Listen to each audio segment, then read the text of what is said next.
few years ago, HazeBase dropped their first all-new flagship in over 30 years, the FAB. It immediately won LDI's Best Debuting Special Effects Product. The next year, they did it again, with the Touring 2 and the Cube. But the real game changer wasn't just the hardware, it was the fluid. The launch of Base V, a vegan, ultra-efficient, water-based haze fluid. Fast forward to LDI 2025. HazeBase takes the award again for the FAB2. We got hands-on with both the new FAB2 and the Cube, and to get why the new line is so radical, you need to look back. The original BaseHazer Pro was known for its fluid efficiency, running about 70% air and 30% fluid.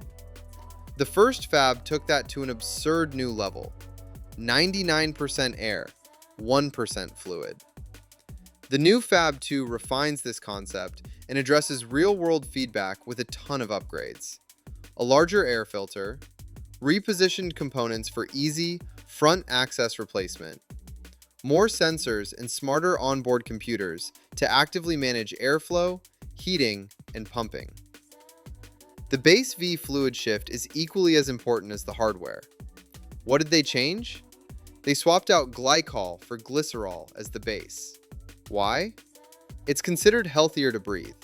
In fact, it creates a particulate size so small, the Actors Equity Association now classifies HazeBase machines as CO₂-style atmospheric devices, even though they use zero CO2.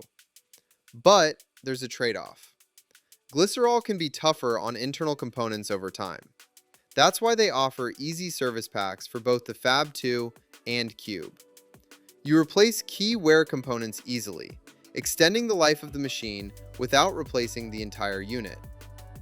The FAB2 is the flagship, the no-compromise, set-it-and-forget-it workhorse you spec for absolute consistency, minimal fuss, and maximum control.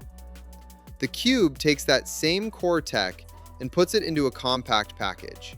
It's compact, portable, and perfect for quick deployments, tight spaces, and productions where flexibility is important.